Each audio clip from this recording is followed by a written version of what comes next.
All right, thank you, Rufus.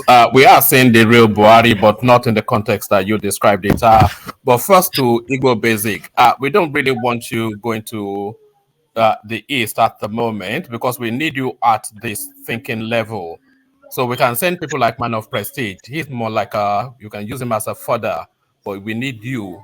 We need thinking people in safe places. We can send people like Man of Prestige to the East. And that's a joke, by the way, Prestige. I know how sensitive you can be sometimes. No, to the thing though. This is not any Buhari other than somebody. Igbo Basic was just saying about the bullion vans that turned up at Tinubu's house.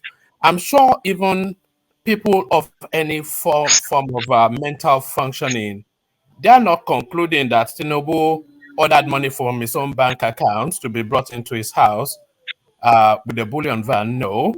The bullion van that landed up at Tinubu's house in 2019 on the eve of the election would have been sent by the central figure, not Tinubu going to raid his own bank. Why would Tinubu raid his own bank account to secure a second term for Amala from the north? No. The bullion van, almost certain, would have been sent from the central space to Tinubu's house to procure that second term from Malam Buhari. So these latter day saints now. Hold on, one man, hold on. What you just said now, is it different from the person that said that the bullion van missed its way? No, forget all that. Now we're talking about the serious end of matters. How do you know? How do you know what you just said? How do you prove it stands more to logic, doesn't it? Does it not? Well, it stands more to logic. Oftentimes, just listen. I oftentimes know what I'm talking about. Okay. But no. So Buhari is now this latter day saint that people are trying to paint him as Buhari of old. Buhari has always been about two things.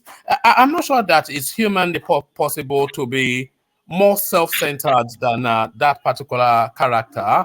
So it's always been about himself, never been anything outside of. So he's had his two terms and is ready to damn everything just to have his will. So I think Tinubu poking fun at him, it didn't help matters. But then I think also the binary nature of Malam Buhari always lent towards this way anyway, which is wrapped around tribe and religion.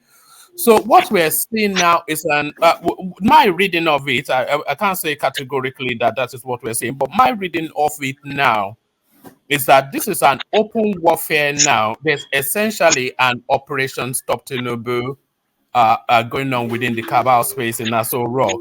And I've often said on my platform that if Tinubu is ever going to be president of Nigeria, he only needs one victory, and he needs to defeat the Mala from Daura. So that's the only thing he has to do. If Tinubu is able to defeat the Mala from Daura, not only does he get the presidency, he rescues Nigeria once and for all from the clutches that hold it to ransom. But this is what is playing out for me. So Buhari is not any latter day saint. This doesn't play in any way in favor of Peter Obi, by the way. So any low wit that thinks that there's an undercurrent that rides Peter Obi through, you need to go. Peter Obi is not any element within what is going on. What is going on is a northern agenda playing out against the southern agenda, and that's not even north and south. It's progressivism versus conservatism, which I explained to you the last time, and I've sent you clips on your Instagram to that space.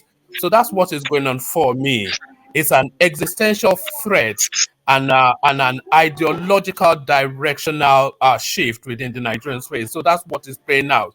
So Buhari has rolled out troops on Lagos, as you know, you saw the clips circulating. So it's a game of brinksmanship, high stakes, but who blinks first is the question. I heard that the Council of State, of course, is the committee of former heads of state that sits in an advisory body to advise the persons currently sitting there. So I heard that the Council of State are currently now trying to pin Buhari down, that this disregard for the rule of law is because we are now ruling the country by decree now. If the president, or alleged president, is sitting himself outside of the constitution, then it's essentially ruling the country by decree. And we all know what that means. If you superimpose yourself over and above the interpretation of the Constitution, then you are acting extrajudicial of the Constitution and essentially ruling the country by decree. So he has run away to Ethiopia,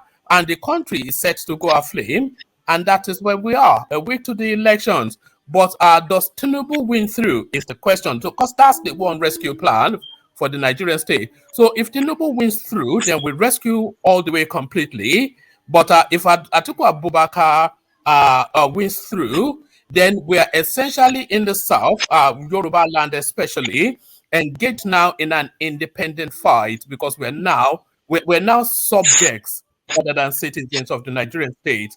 If Atiku Abubakar becomes president, then we are now subjects rather than citizens of the Nigerian state because, of course, this is meant to be the turn of the South. So if they return another Fulani man to do another 8 years after a Fulani man, there is no suggestion, any low wit that is listening to Atiku telling you that is a stepping stone to an Igbo presidency, then you really need to check yourself into Yaba West because you are not functioning into the fullest. If we get Atiku Abubakar, that is the final subjugation of the South, and then we become subjects rather than citizens of that country. And then, of course, now we're down in that phase of a battle for emancipation. So that is how I see it, Rufus. All right. Thank you. Thank you so much.